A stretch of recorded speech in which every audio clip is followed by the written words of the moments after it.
Hello everyone, welcome to our YouTube channel सर्वजीएस सब। आज की इस वीडियो में हम लोग देखेंगे हमारे क्लास 6 का हमारा 7 चैप्टर, उसके बाद एक चैप्टर और हमारा 6 का एनसीईआरटी खत्म हो जाएगा। फिर हम 7 की एनसीईआरटी को शुरू करेंगे। हिस्ट्री का भी 6 का एनसीईआरटी हमारा समाप्त हो चुका है, अब 7 की शुरू करेंगे होली के बाद से। तो हमारा 7 चैप्टर है हमारा देश यानी भारत, हमारे देश के बारे में हम पढ़ेंगे। देखो, भारत एक बहुत बड़ा भौगोलिक विस्तार वाला देश है। देखो, उत्तर में है हिमालय के ऊंचे शिखरों से घिरा है, ये हमारा नॉर्थ साइड है। उत्तर ये किससे घिरा हुआ, इधर साइड में हिमालय के ऊंचे शिखरों से घिरा है। पश्चिम में अरब सागर, ठीक है, पश्चिम जो हमारा वेस्ट साइड है ये अरब सागर से घिरा। पूर्व में ये बंगाल की खाड़ी, ईस्ट में हमारा बंगाल की खाड़ी, और दक्षिण में हमारा जो है हिंद महासागर से ये घिरा हुआ है। इसके तटों पे लहराते, तो आप ये डायरेक्शन समझ गए होगे ना। भारत का क्षेत्रफल कितना है? भारत का क्षेत्रफल जो है 32.8 लाख वर्ग किलोमीटर है। याद रखिएगा, भारत का हमारे जो क्षेत्रफल है, अगर वर्ल्ड में बात की जाएगी तो कौन से नंबर पे आता है क्षेत्रफल की दृष्टि से? 7वें नंबर पे। उत्तर में कश्मीर से लेकर दक्षिण में कन्याकुमारी तक इसका विस्तार। मोस्ट इंपॉर्टेंट ये चीज़ याद रखिएगा। कैसे? उत्तर में कश्मीर से लेके ये वो नॉर्थ हो गया, और यहाँ से दक्षिण में साउथ कन्याकुमारी, यहाँ से यहाँ तक के इसका विस्तार कितना है? 3200, ठीक है, 3200 किलोमीटर है। उसके बाद पूर्व में अरुणाचल प्रदेश से लेकर पश्चिम में कच्छ तक, ये हमारा पूर्व यानी ईस्ट हो गया, और ये हमारा वेस्ट हो गया। यहाँ से लेकर ये कितना है? 2900 किलोमीटर तक फैला हुआ है। ये बात याद रखिएगा, ठीक। इस तरह से नॉर्थ साउथ में लेके 3200 किलोमीटर, कहाँ से? कश्मीर से लेके कन्याकुमारी तक, ईस्ट टू वेस्ट यानी पूर्व से लेके पश्चिम तक हमारा जो है अरुणाचल प्रदेश से लेके कच्छ तक 2900 किलोमीटर। ये कई बार पूछ चुका है, ये सब चीज़ याद रखिएगा जो मैं समझा रही हूँ फिगर से। ऊंचे ऊंचे पर्वत, भारतीय महामरुस्थल, उत्तरी मैदान, आसमान, पठारी सतह, तटीय भाग एवं द्वीप समूह स्थलों के रूप में विभिन्नता को दर्शाते हैं, जहाँ जलवायु, वनस्पति, वन्य जीवों के साथ भाषा एवं संस्कृति भी बहुत ज़्यादा भिन्न भाई। देखो, हमारा ही इंडिया है, हम लोग हिंदी बोलते हैं, फिर इधर हम साउथ साइड जाएंगे वो लोग तमिल बोलते हैं, तो अलग अलग लैंग्वेज है, लेकिन हमारी विविधता में एकता है ना हमारे यहाँ। याद रखिएगा, किस चीज़ को दर्शाता है? यहाँ जलवायु, संस्कृति सब कुछ अलग है, लेकिन इस भिन्नता में भी एकता को हम पाते हैं, जो हमारी परंपराओं में दिखती है। यही कारण है कि हम एक राष्ट्र में बंधे हुए हैं। वर्ष 2011 से अब तक की भारत की आबादी 120 करोड़ से अधिक है। अब की होगा तो बहुत ज़्यादा। चीन जो है, चीन के बाद अभी भी हम अगर संख्या में बात करेंगे ना, तो हम फर्स्ट नंबर पे नहीं है, सेकंड नंबर पे ही हैं, क्योंकि चीन पहले नंबर पे है जनसंख्या के मामले में। लेकिन अभी जब जनगणना होगा ना, तो देखना हम लोग फर्स्ट नंबर पे आ जाएंगे। तो अभी भी अगर दूसरा पूछेगा तो दूसरे नंबर पे ही हम लोग हैं, पहले नंबर पे चीन। प्रायद्वीपी क्या होता है? प्रायद्वीपी वह स्थल का वह भाग है जो तीनों तरफ से जल से घिरा है। मतलब मान लो ये कोई चीज़ है, इस तरफ से जल से घिरा है, इस तरफ से, इस तरफ से नहीं घिरा है, तो इसको क्या बोलेंगे हम? प्रायद्वीपी, तीनों तरफ से घिरा हुआ है, ठीक। उसके बाद स्थिति। अब भारत का स्थिति, भारत उत्तरी गोलार्ध में स्थित है। हमारा भारत याद रखिएगा उत्तरी गोलार्ध में, देखोगे आप इस साइड नॉर्थ साइड में हमारा भारत जो है स्थित है। कर्क रेखा 23.5 डिग्री उत्तरी अक्षांश जो है वो देश के लगभग मध्य भाग से होके गुजरता है, यहाँ से कर्क रेखा, ठीक। दक्षिण से उत्तर की ओर भारत की मुख्य भूमि का विस्तार कितना है? दक्षिण से देख लो, दक्षिण से उत्तर की ओर भूमि का विस्तार जो है 8 डिग्री 4 उत्तर से लेकर 37 डिग्री 6 उत्तरी अक्षांशों के बीच है। पश्चिम से लेकर पूर्व तक का भारत का विस्तार जो है 68 डिग्री 7 पूर्व तथा 97 डिग्री 25 क्या है, ये हमारा पूर्व देशांतरों के बीच में फैला हुआ है। ये याद रखिएगा।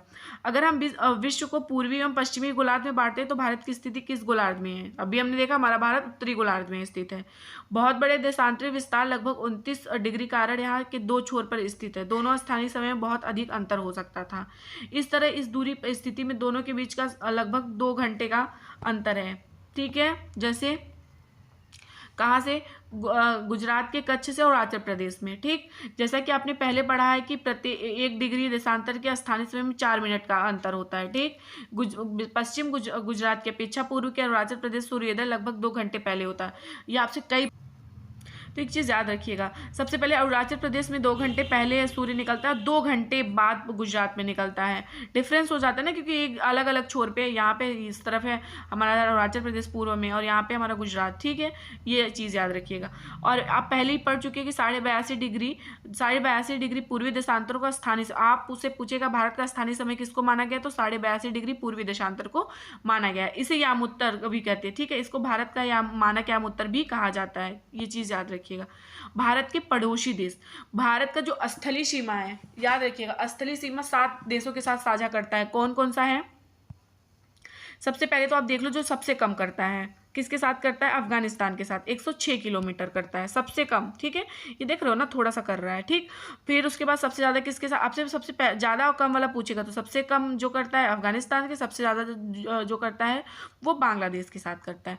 फिर तो 7 देशों के साथ शेयर करता है, अफगानिस्तान, पाकिस्तान हो गया हमारा, चीन हो गया, नेपाल हो गया, उसके बाद भूटान, बांग्लादेश और म्यांमार। और सबसे ज़्यादा किसके साथ करता है? हमारा बांग्लादेश के साथ। उसके बाद सेकंड नंबर पे आता है हमारा अफगानिस्तान के साथ, सबसे ज़्यादा शेयर करता है बॉर्डर। अब दो जलों के साथ किस किस के साथ शेयर करता है?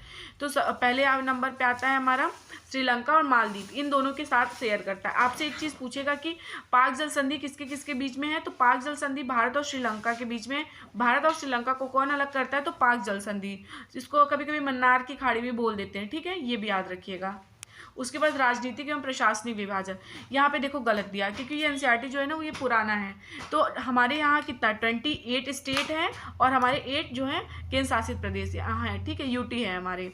तो आपसे पूछेगा कितने हैं? तो 28 राज्य और 8 केंद्र शासित प्रदेश है। देखो 28 याद रख लेना, इसी आप पीछे का 8 याद रख लेना, केंद्र शासित प्रदेश है। ठीक, तो प्लीज़ इसमें कंफ्यूज नहीं होइएगा। 28 हमारे स्टेट है, 8 यूटीए है हमारे। ठीक, दिल्ली भारत की राजधानी, हमारी राजधानी हमें सबसे पता है कि हमारी दिल्ली है। राज्यों का निर्माण मुख्यतः भाषाओं के आधार पे हुआ है। सबसे पहले आपसे पूछेगा कि पहला राज्य कौन बना भाषाई आधार पे? तो हमारा आंध्र प्रदेश बना था। और क्षेत्रफल की दृष्टि से सबसे बड़ा राज्य कौन है? सबसे ज़्यादा राजस्थान, और सबसे छोटा हमारा गोवा। देखो ये छोटा सा गोवा बना रहता है और सबसे बड़ा हमारा राजस्थान बना रहता है। तो ऐसे बटा गया है। जलोढ़ निक्षेप क्या होता है ये जान लीजिए।